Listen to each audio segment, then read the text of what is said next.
Guys, the World Championship has started! After so long, we finally will find out a very new world champion. It's been over a decade that we have seen Magnus Carlsen take over the entire world of chess. But today, we had the first round of the FIDE World Chess Championship, and I'm so excited to take a look at the first game together with you. As you may know already, the World Championship is between two players, Jan Nepomniachtchi and Ding Liren. Those two players are fighting against each other over the chessboard, of course, in 14 rounds, and it's going to be a wild ride. Everyone is taking a look at every single step they take. So let's take a look at the very first game. So the game started with e4, e5, knight f3, knight c6, and bishop b5. This is the Ruy Lopez. This opening is used many times in Grandmaster games. a6 was played, bishop a4, this is very common, knight f6, short castle, bishop e7. This is the standard setup, and here Jan decided to take on c6. It is, logically speaking, very much illogical to play bishop takes c6 because you already moved the bishop back to a4, and the point is that, let's go back a few moves. In this situation, you do have the option to take on c6 right away. So when you already go back to a4, you're basically spending one move now extra to take on c6. You already had an opportunity. Why would you go back and then capture on c6? But this is what Jan played. D takes c6 was played. Of course, the players have been spending months to get prepared for this match, so I don't doubt their preparation at all. It just rather surprising to see that Jan goes for this line now. Rook e1 was played, and in this situation, Ding started spending quite some time on the clock. He played knight d7 after all, which may seem a little bit odd, closing down the bishop on c8, but of course, you do have to protect the pawn on e5, and at some point, perhaps ideas like f5 will arise, where you push the pawn, attack the center, and it will really depend on how the position develops. So first we see d4 being played by Jan, of course taking over the center, takes, queen takes instead of knight takes, because the queen is very much centralized, has a really nice spot over here, attacking the pawn on g7, and yeah, it looks like a very active position for white overall. Black goes short castle, bishop f4, developing the pieces simply. Knight c5 was played by Ding, and apparently in this position, the engine is suggesting the move g5. It looks like a crazy move because you just castled and you're going to move the pawn right in front of your king.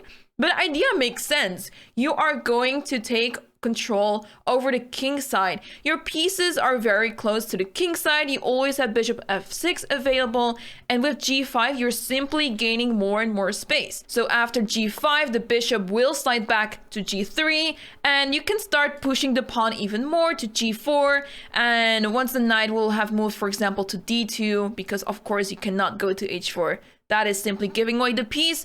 If you go back to d2, then you can simply start considering moves like bishop f6 and maybe rook e8 after that. And this bishop will be really strong on g7. And sooner or later, you will start putting more pressure on the king side. And look at white's pieces. They look pretty awkward over here. And it's really hard to see where white's play really is. So if we go back over here, instead Ding played knight c5. Because, well, it does threaten knight e6, which can be pretty annoying. You do not want to lose this bishop for that knight. Queen e3 was played, bishop g4, knight d4 was played with the idea to jump to f5 at a certain point in time. Queen e7 was played, knight c3, the rook develops to d8, puts pressure on the knight on d4. Now, of course, knight f5 was played. It does seem like there is a pawn hanging here, as in bishop takes f5, e takes f5, queen takes f5. You simply win a pawn, but no, there is a small problem with this. There is a bishop hanging on e7 that can be captured. And if you think you're smart and you want to take that bishop on f4, you think it's a fair trade, there's another piece hanging, so let's not go there. But what if you don't take this pawn? That is also very possible. If you don't take the pawn, you can simply develop the rook to defend the bishop, and at some point it would be ideal if this bishop could move to f6. For now, it has to keep protecting the knight on c5, but in any case, it is very possible for black to create a nice position here. Instead, the more clean knight e6 was played. There is no need to capture on f5 per se. This bishop is doing all right. And here, white captured one of the bishops off the board, of course. Queen takes e7, took away the bishop pair of black. Now bishop g3 was played. And in this position, we do see the opposite color bishop. So if that will make a huge difference, if that will create chances for either side, we'll have to see that. Bishop h5 was played because the bishop doesn't really have much to do on g4. It is very good, safe and sound to go to g6 at a certain point. f3 was played, f6. The move f6 looks rather strange, right? Because we're always told to never move our f pawns ever. And here you see both players deliberately move their f pawns. And the reason why has a lot to do with the bishops. So let's take a look.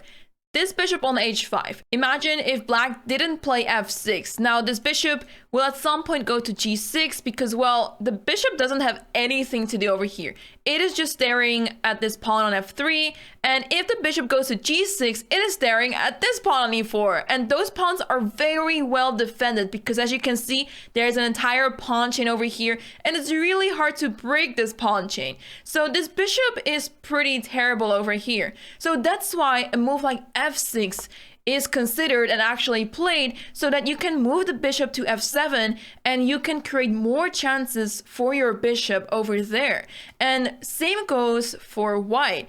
This bishop, it is really well placed on g3, but by playing f3, you're annoying this bishop on h5 a lot, and potentially you may want to maneuver your bishop over to f2, and that can always be very useful to create more squares for your pieces. So it makes a lot of sense that the players went for those moves. So here we see h3, which is a rather strange move, but the idea could be that now white is thinking of playing f4. By playing f4, then the g4 square will be taken away by this pawn, of course, because, well, white simply tried to get black to play f6, sort of trying to weaken the opponent's squares like this. But yeah, there's no need anymore to have the pawn f3 if we can simply push it to f4, right? So now h6.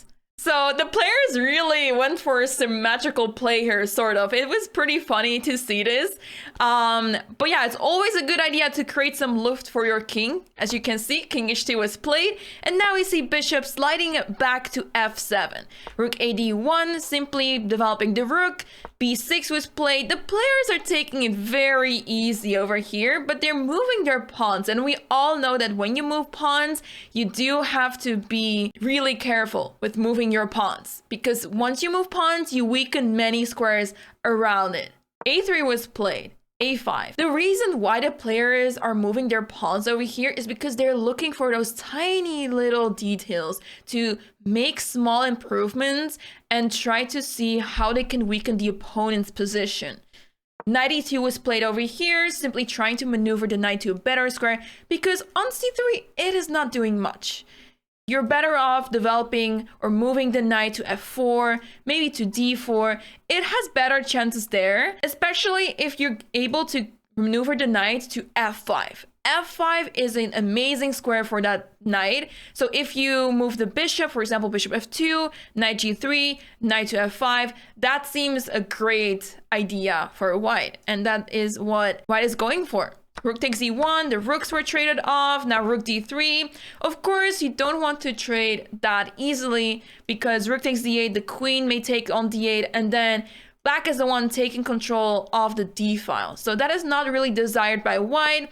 White is saying, if you want to trade, we do it on my terms. If you take now, I take back with the queen and we're chilling. Or maybe even with the pawn, because if white takes back with the pawn, white will get an amazing center. But okay, black did not capture. Black played c5, queen d2 was played. Now c6, because moves like rook d5 can be pretty annoying, so why not play c6? And it also feels better to support all the pawns on the queen side this way. Rook takes d8 was now played, knight takes, queen f4, b5, and black is trying to create some chances, some play on the queen side. Queen b8 was played. This looks like a very terrifying move, pinning down the knight on the 8th rank, preparing moves like bishop c7, attacking the pawn as well as the knight. Black has to be really careful over here. King h7 was played, simply stepping out of that pin. Bishop d6, now the bishop is infiltrating, and as you can see, the bishop is attacking the queen. Also, the pawn is hanging on c5 now, so queen d7. White did actually not capture the pawn on c5. The reasoning may have been that after bishop takes c5, the queen infiltrates on d2. And it's not very clear if this is okay for white, if white can properly deal with this. You may have to calculate some lines here, like knight d4, because while the knight was under attack, it has to move. But this knight is now also defending the pawn on c2. And it looks quite tricky. There are now moves possible, like knight e6, and this is creating some complications for white. And that may have been the reason that white simply didn't go for this line and instead played knight g3, simply trying to get the knight to the desired square, f5. Knight e6 was played. Here comes white with f4. Now h5 was played. It looks rather scary for black over here. It almost looks like as if black is barely holding on in a position. c3 was played, c4. The players are moving their pawns very carefully, but it also feels like the players are simply running out of moves.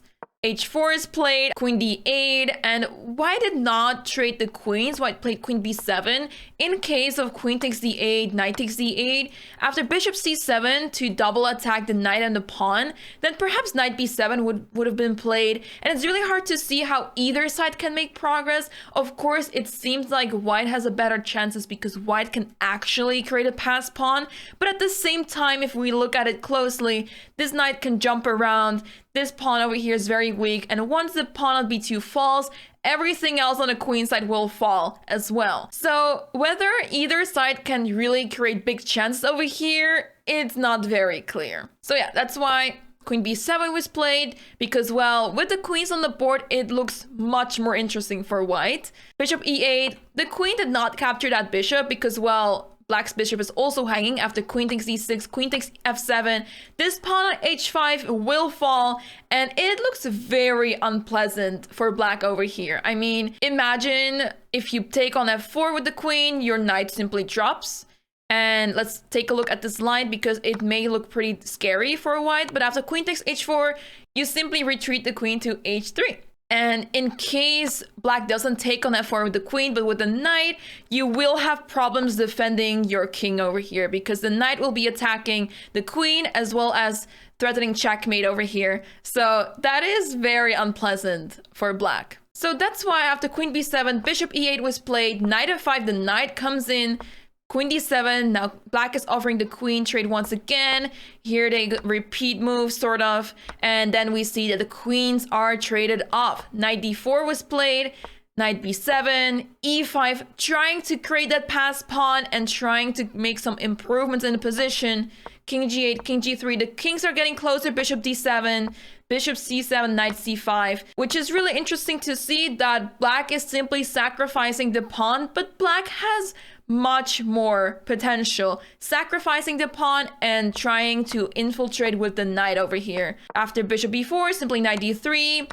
Now, white didn't really have a choice and had to sacrifice the pawn back simply. Now, of course, it may appear like e takes f6 is simply saving the pawn, but it drops the move c5. It is a baby fork, and that is really difficult to deal with. White will end up losing this. So because of this, it is really hard to see what white can possibly do here.